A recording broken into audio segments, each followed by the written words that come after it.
Hello दोस्तों, welcome to my YouTube channel Study सर्वे।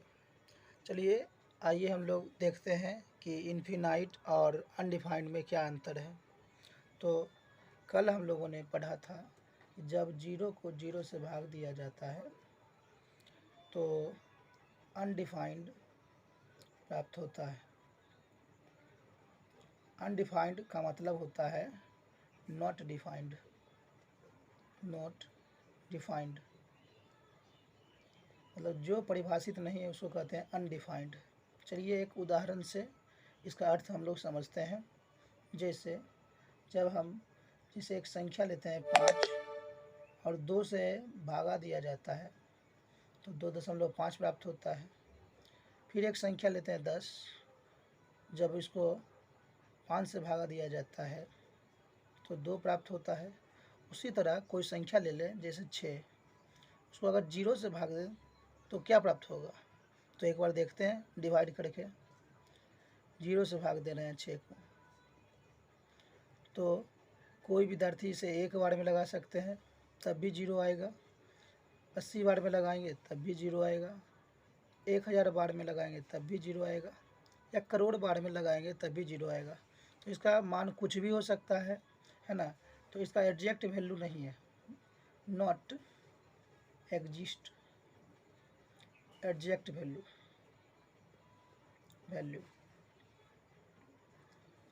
इसका कोई एग्जैक्ट वैल्यू नहीं है।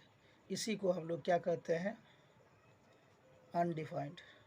इसी को हम लोग कहते हैं अनडिफाइंड।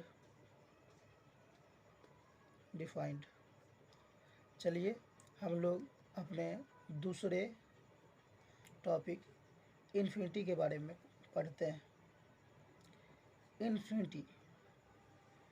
इन्फिनिटी को हिंदी में अनंत कहा जाता है। अनंत।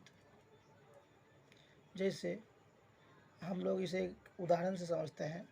जैसे आप एक संख्या लीजिए 1, उसको 5 से भाग दीजिए। दूसरी संख्या लीजिए 1, उसको 4 से भाग दे दीजिए, और फिर 1 लीजिए, उसको 3 से भागा दीजिए। तो आप यहाँ देखेंगे कि 1/3 बड़ा है 1/4 से, 1/4 बड़ा है 1/3 से, जबकि अंश तीनों का समान है और हर जो है लगातार घट रहा है।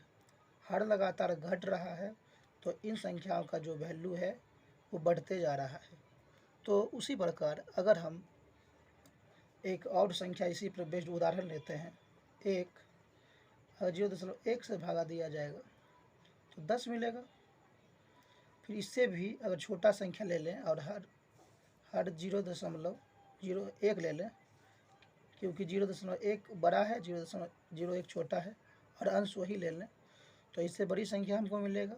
क्योंकि ऊपर में जानते हैं, बोले थे कि अंश वही रहे और हर जो है उसे घटता रहे तो उससे बड़ी संख्या प्राप्त होती है। 100 हो गया। अगर 1 को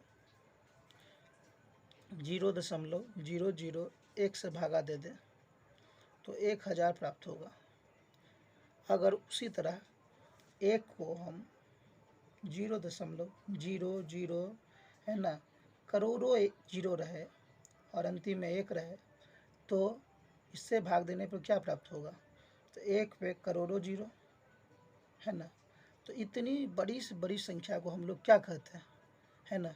तो इतनी बड़ी से बड़ी संख्या को हम लोग कहते हैं इन्फिनाइट, है ना। बहुत बड़ी से बड़ी संख्या यही कहलाती है इन्फिनाइट। बहुत बड़ी से बड़ी संख्या कहलाती है इन्फिनाइट। ठीक है। अर्थात हम लोग को ये पता चल गया कि यदि कोई कांस्टेंट जैसे 1 2 3 4 5 कोई भी कांस्टेंट रहे, मान लीजिए कांस्टेंट के का मतलब 0 1 2 3 4 5 कांस्टेंट, मतलब उसका मान नहीं बदलता है। अगर उसको 0 से भाग दिया जाए तो हम लोग को अनडिफाइंड प्राप्त होता है। अगर वही कांस्टेंट को देखिए, आप यहाँ पर देखेंगे 0.1 0.01 0.001, ये लगभग 0 है। 0 नहीं, लगभग 0 है। अगर लगभग 0 प्लस से भाग दिया जाए तो इन्फिनाइट प्राप्त होता है, जो कि प्लस की ओर होता है। और वही के को लगभग जीरो, जीरो नहीं लगभग जीरो, माइनस से भाग दिया जाता है तो माइनस इन्फिनाइट प्राप्त होता है। अच्छा, आप यहाँ भी देखेंगे 0.1 ही क्यों लिया गया है?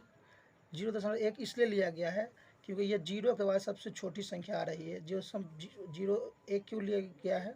क्योंकि यह जीरो के बाद सबसे छोटी संख्या आते जा रही है, इसीलिए 0.01 का लिया गया, फिर 0.001 लिया गया। ये सबसे छोटी संख्या है, इसी से भागा देंगे तो सबसे बड़ी संख्या प्राप्त होगी, इसीलिए यह संख्या ली गई है। तो आप लोग समझ गए होंगे आई होप कि कोई भी क्वेश्चन को जीरो से भाग देने पर अनडिफाइंड होता है, उसको लगभग नियरली जीरो से भाग देने पर वो इन्फिनाइट होता है प्लस की ओर, और यही लगभग जीरो माइनस से भाग देने पर इन्फिनिटी होता है माइनस की ओर। अगर आपका डाउट क्लियर हो गया होगा तो आई होप आप इस चैनल को लाइक सब्सक्राइब कर देंगे और बेल आइकन की घंटी दबा देंगे। थैंक्स।